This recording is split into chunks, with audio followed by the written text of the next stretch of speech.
Hello. अच्छा बच्चों, आज हम तुम्हें सूरदासी के पद पढ़ाने जा रहे हैं। पहले ये 1 2 3 3 पहले हो चुके थे। आज मैं करा रहे हैं चौथे वाला, ठीक है। मैं अपनी सब गाय चरइयो, प्रात होत बल के संग जय हो, तेरे कहे न रहियो।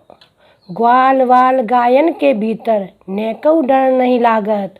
आज न सोवो नंद दोहाई, रैन रहोगो जागत। और ग्वाल सब गाय चरइयो, मैं घर बैठो रहियो। सूर श्याम तुम सोए रहो, अब प्रात जान में दइयो। इस पद में सूरदासी ने इस पद में कृष्ण अपनी माँ से गुस्सा हो जाती हैं, क्रोध करने लगती हैं और अपनी भावनाओं को व्यक्त करते हुए कहती हैं, मैं अपनी सब गाय चरइयो, हे माँ अब मैं अपनी गायों को खुद ही चराने जाऊंगा। प्रात होत बल के संग जय हो, तेरे कहे न रहियो। इतना गुस्सा हो जाती हैं, कहते हैं प्रातः काल होते ही, हे माँ मैं प्रातः काल होते ही बलदाऊ, बल के मतलब बलदाऊ के संग, अपने भाई बड़े भाई बलदाऊ के साथ जय हो तेरे कहे न रहियो के संग गाय चराने जाऊंगा। तेरे रोकने पर भी मैं नहीं रुकूंगा, ठीक है। ग्वाल वाल गायन के भीतर, नेकऊ डर नहीं लागत। कृष्ण कहते हैं माँ मैं ग्वालों से और बालों से, ग्वाल वालों से और गायों के भीतर, गायों के बीच में जाने से मुझे तनिक भी डर नहीं लगता है। चाहे तुझे डर लगता होगा लेकिन मुझे डर नहीं लगता। आज न सोवो नंद दुहाई। कृष्ण कहते हैं हे माँ मैं नंद बाबा की कसम खा करके कहता हूँ, रैन रहेगो जागत। आज मैं सोऊंगा नहीं, पूरी रात जगता ही रहूंगा, ठीक है। आया समझ में? yes, और ग्वाल सब गाय चरइयो, माँ सभी ग्वाल वाले गाय चराए, मैं घर बैठो रहियो। ऐसा कैसे हो सकता है कि मैं घर बैठा रहूं। सूर श्याम तुम सोए रहो, अब प्रात जान में दइयो। सूरदासी कहते हैं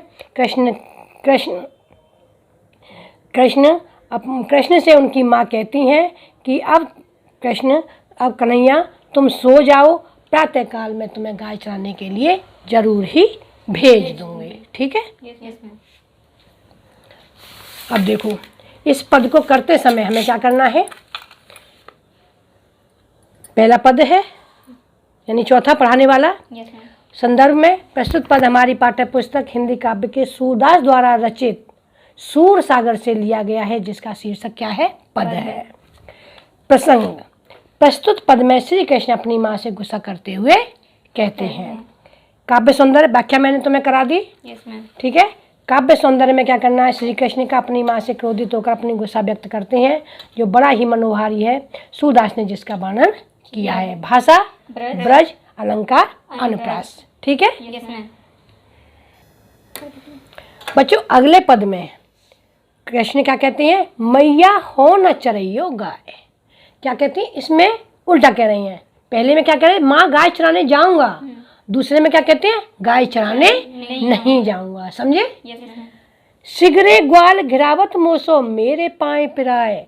कृष्ण कहते हैं माँ मैं गाय चराने नहीं जाऊंगा, क्योंकि सिगरे यानी सारे ग्वाल सारे गाय चराने वाले, घिरावत मोसो मेरे सारे ग्वाल वाले गायों को सभी इकट्ठा करने के लिए मुझसे कहते हैं, जिसके कारण मेरे पाए प्राय, मेरे पैर दुखने लगते हैं या मेरे पैर थक जाते हैं, ठीक है।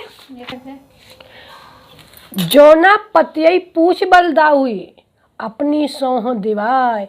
हे माँ यदि तुमको मेरे पर विश्वास नहीं है तो बलदाऊ भैया से क्या करो, अपनी कसम दे करके पूछ लो कि सारे ग्वाल वाले मुझे परेशान करते हैं।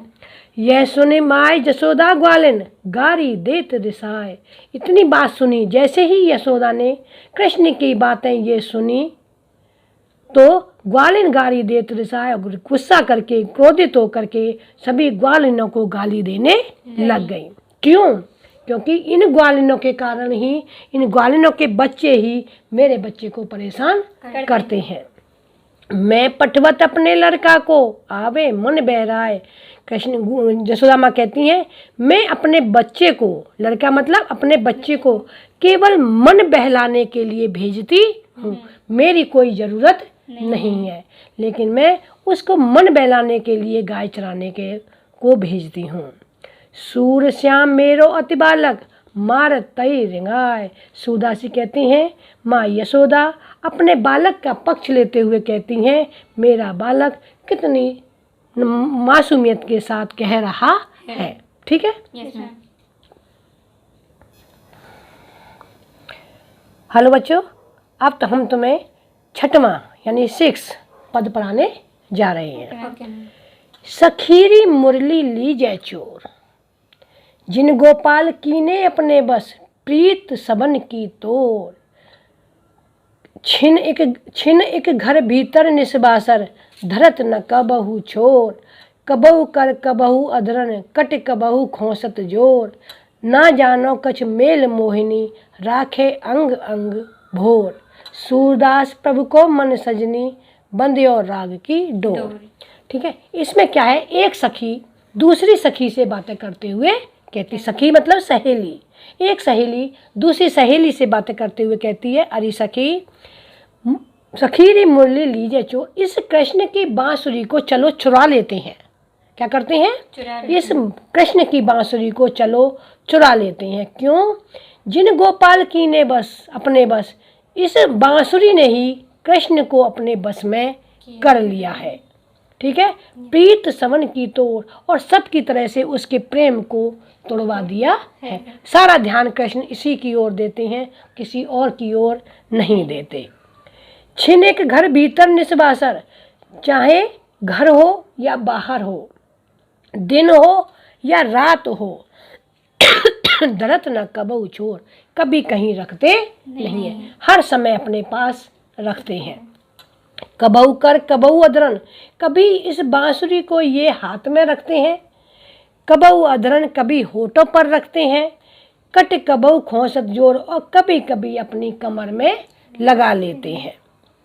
ना जानो कछ मेल मोहनी, इस बांसुरी ने पता नहीं कैसी मोहनी चीज इसको खिला दी है, जो जिसके कारण से इन्होंने यह राखे अंग अंग भोर, जिसके कारण से कृष्ण से अपने अंगों के पास ही रखते हैं। ऐसी कौन सी चीज है जिसके मोह में ये फंस गए हैं।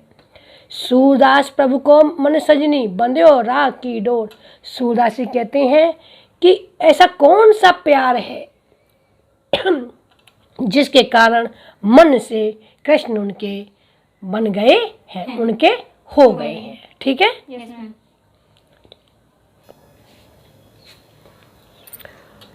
ऊधो मोय ब्रज बिसरत नाही, वृंदावन गोकुल वन उपवन, सघन कुंज की छाही। प्रात समय माता जसुमत, अर नंद देख सुख पावत। माखन रोटी दहियो सजायो, अतिहित साथ रखावत। गोपी ग्वाल वाल संग खेलत, सब दिन हसत सिरात। सूरदास धन धन ब्रजवासी, जिन सो हित जदुतात। इस पद में कृष्ण है ना, कृष्ण ब्रज की यादें करते हुए कह रहे हैं। कृष्ण कहाँ है, कृष्ण इस समय पर मथुरा में पहुंच गए हैं और उन्हें ब्रज की याद आ रही है। उद्धव से कहते हैं ऊधो मोय ब्रज बिसरत नाई, हे उद्धव मुझसे ब्रज की यादें भुलाई नहीं जाती।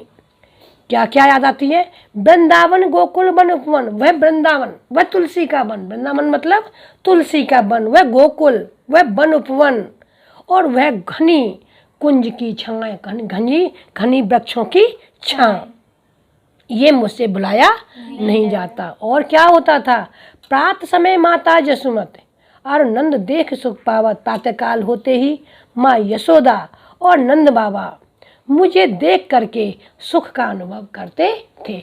मुझे भी उनसे सुख मिलता था और वे भी सुख का अनुभव करते थे। माखन रोटी दहियो सजायो, माँ यशोदा मुझे मक्खन और रोटी और दही सजा करके देती थी। अतिहित साथ खवावत, और बड़े प्यार से खवाती थी।